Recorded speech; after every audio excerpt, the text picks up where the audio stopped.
இதுல வந்து பாறைக்குழி கிட்டத்தட்ட 1100 அடி 1200 அடி பள்ளம் இருக்கு. கிட்டத்தட்ட 1200 அடி பள்ளம் இருக்கு. 200 அடி 300 அடின்னு பாத்தீங்கன்னா கீழே டெப்த் இருக்கு. அதுல கொண்டு போய் கொட்டிட்டோம்னு வச்சுங்களேன், இது யாருக்கும் எந்த பாதிப்பும் வர போறது இல்ல. அதுல கொண்டு போய் கொட்டிட்டோம்னு வச்சுங்களேன், இது யாருக்கும் எந்த பாதிப்பும் வர போறது இல்ல. இது யாருக்கும் எந்த பாதிப்பும் வர போறது இல்ல. தமிழகத்துல இதுக்கு முன்னாடி இருந்த ஆட்சியில யாரோ 1-2 பேர் வில்லேஜ் விஞ்ஞானியா இருப்பாங்க. ஆனா தாவேக்கால இருக்கிற எல்லாருமே விஞ்ஞானியா இருந்தா என்னங்க பண்றதுன்னு கேக்குற மாதிரி அரியமங்கலம் குப்பை கிடங்குல இருக்கிற டன் கணக்கான குப்பையை நீக்கிறதுக்கு எதுக்குப்பா வேஸ்டா கோடைக்கணக்கில் டெண்டர் விடணும், பக்கத்து குவாரியில இருக்கிற 1000 அடி குழியில குப்பையை கொட்டி மூடிடலான்னு ஐடியா கொடுத்திருக்கிறாரு தாவேக்கா எம்எல்ஏ நவல்பட்டு விஜி. இதுல வந்து பாறைக்குழி கிட்டத்தட்ட 1100 அடி 1200 அடி பள்ளம் இருக்கு. கிட்டத்தட்ட 1200 அடி பள்ளம் இருக்கு. 200 அடி 300 அடின்னு பாத்தீங்கன்னா கீழே டெப்த் இருக்கு. அதுல கொண்டு போய் கொட்டிட்டோம்னு வச்சுங்களேன், இது யாருக்கும் எந்த பாதிப்பும் வர போறது இல்ல. கனிம வளத்துறை கட்டுப்பாட்டுல இருக்கிற குவாரியில குப்பையை கொட்டுறது சட்டப்படி தண்டனைக்கு உரியதுங்கிறது கூட தெரியாம இது சூப்பர் ஐடியாங்கிற மாதிரி பேசி இதை வீடியோவா வேற வெளியிட்டு இருக்கிறாரு. இந்த தாவேக்கா எம்எல்ஏவை பார்த்து கவுண்டமணி செந்தில் நகைச்சுவை மாதிரி இப்படியெல்லாம் பேசுறதுக்கு உனக்கு யார் சொல்லி கொடுக்குறான்னு விவரம் தெரிஞ்ச மக்கள் கேட்குறாங்களாம்.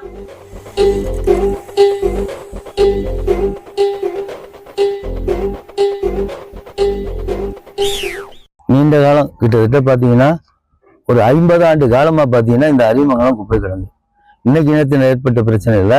50 ஆண்டு காலமா மக்களுக்கு சுகாதார கேடு மிகப்பெரிய மோசமான நிலையில பாத்தீங்கன்னா இந்த குப்பை கிடங்கு பிரச்சனை இன்னைக்கு நேரத்து வந்ததுல 50 ஆண்டு கால பிரச்சனை. இந்த 50 ஆண்டு கால பிரச்சனையிலும் பாத்தீங்கன்னா அரசியல்வாதிகளோட சுயநலத்துக்காகவும் அது தீர்க்கப்படாம இவ்வளவு காலம் கடந்தது பார்த்தீங்கன்னா ஊழல் ஆட்சிகள் நடந்ததுனாலதான். மாற்றி மாற்றி யார் நடந்தாலும் அது ஊழல் ஆட்சிகள் நடந்ததுனாலதான் இது இவ்வளவு தள்ளி போனது.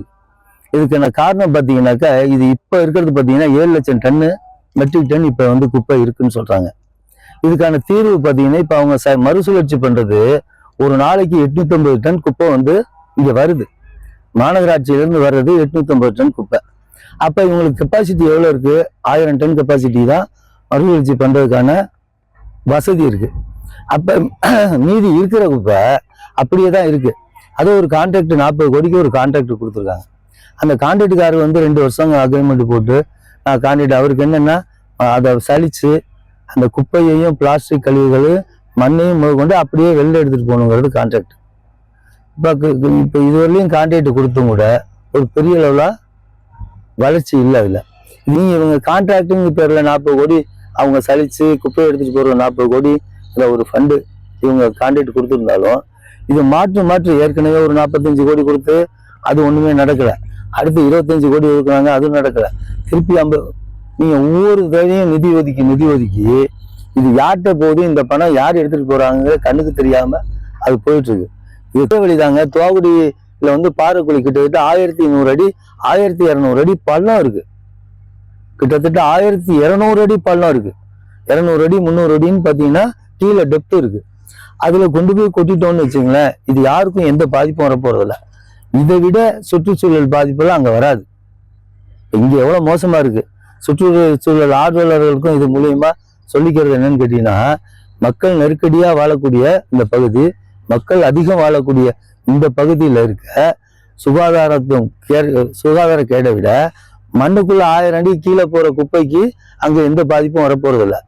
அந்த குப்பை எப்படியும் ஊடுருவாது. நீங்க நிலத்தடி நீர் பாதிக்கணும், பாதிக்காது. ஏன்னா பாறை சுத்தி பார்த்தீங்கன்னா பாறை இருக்கு. பாறையை தாண்டி எந்த பாறையை பொத்துக்கிட்டு இந்த குப்பை போய் எந்த நிலத்தடி நீரையும் பாதிக்க போறது இல்லை. அதனால இதுக்கு ஒரே தீர்வு இந்த குப்பையை பூரா அகற்றுவது மட்டும்தான். அப்ப இந்த குப்பை கிடங்குல இருக்க இந்த குப்பைகளை கொண்டு போய் கொட்டுறதுனால 2 தீர்வு ஒண்ணே வரும். அங்க மனித உயிர்களும் கால்நடைகளும் பாதிக்காம இருக்கும். 2வது பாத்தீங்கன்னா இங்கே சுகாதார கேடு இல்லாமே இருக்கும், மக்கள் பாதுகாப்பா இருப்பாங்க. அதுக்கு மிகப்பெரிய ஒரு தீர்வா இருக்கும்.